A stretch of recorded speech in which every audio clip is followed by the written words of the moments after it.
Bonjour et bienvenue sur ce 12e épisode du Journal d'une agoraphobe. Un podcast pour vous, anxieux, accompagnants d'anxieux et mesdames, messieurs les psychologues ou psychologues en devenir. Je témoigne pour vous de mon expérience d'ancienne agoraphobe. En témoignant, j'espère vous faire bénéficier de l'expérience de quelqu'un qui a essuyé un certain nombre de plâtres. Genre, les relations avec le corps médical, les relations avec le corps paramédical.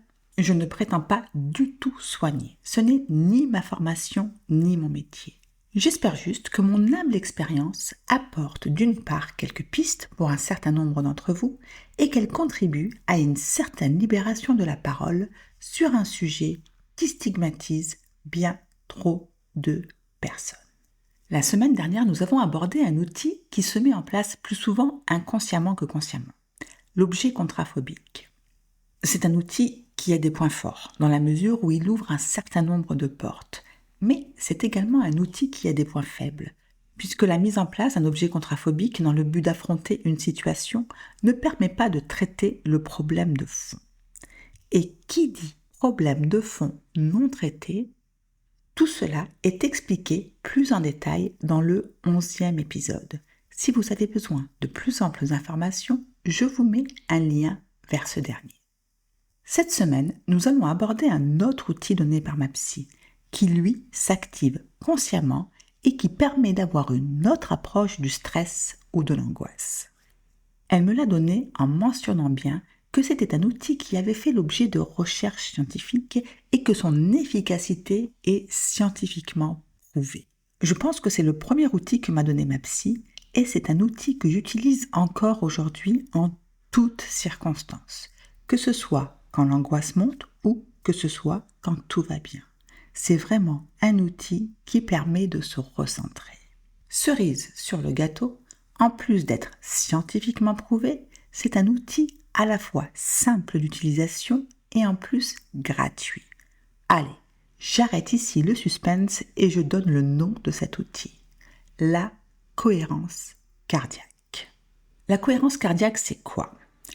Non, ce n'est pas une technique mystique réservée aux yogis en retraite spirituelle. C'est un truc ultra simple que même un enfant de 5 ans peut maîtriser.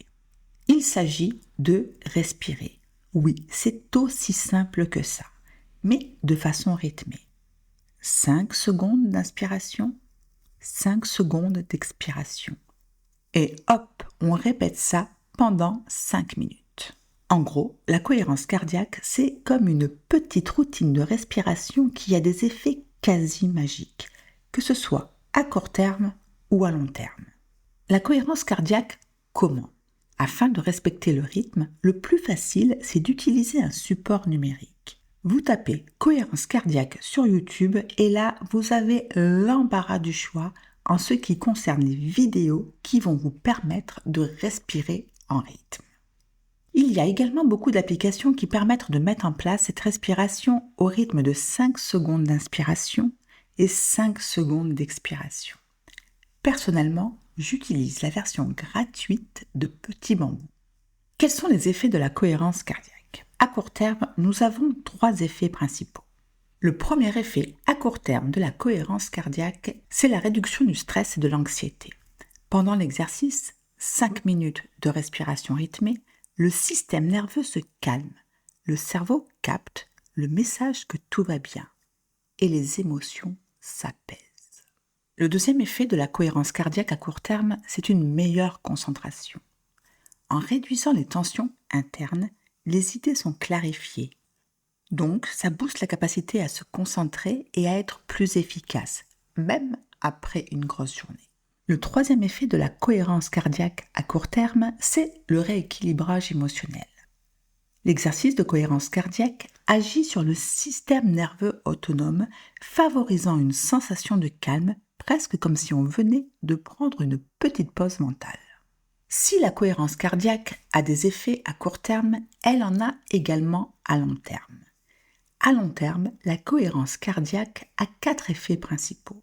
Avant de passer au premier effet, je me répète, les effets de la cohérence cardiaque sont scientifiquement prouvés. Le premier effet, c'est l'amélioration de la gestion du stress. Pratiquer régulièrement, la cohérence cardiaque augmente la résistance au stress. Je vous le promets, c'est du vécu. Après une semaine d'exercice de cohérence cardiaque, matin, midi et soir, je réagissais déjà mieux face aux situations tendues. Je réagissais avec plus de recul et moins d'énervement. Le deuxième effet de la cohérence cardiaque sur du long terme, c'est un sommeil de meilleure qualité.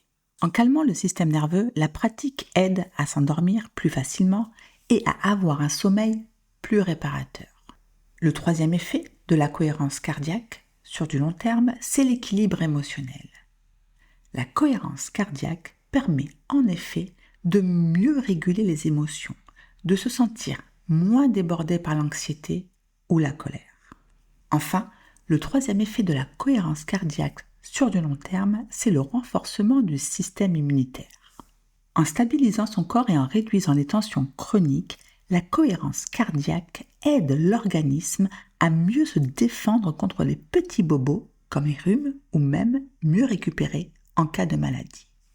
Bref, que ce soit pour calmer l'angoisse dans l'immédiat ou pour améliorer son équilibre émotionnel sur le long terme, la cohérence cardiaque est un outil scientifiquement prouvé, facile à utiliser en tout lieu, en toutes circonstances, et c'est un outil gratuit.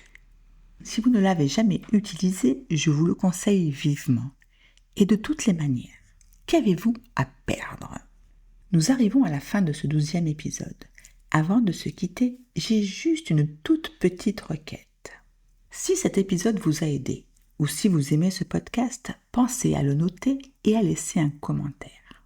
Cela m'aide énormément et ça permet à d'autres personnes qui pourraient en avoir besoin de découvrir le podcast. Et bien sûr, n'oubliez pas de vous abonner pour ne rater aucun épisode. Merci d'être là et à très bientôt.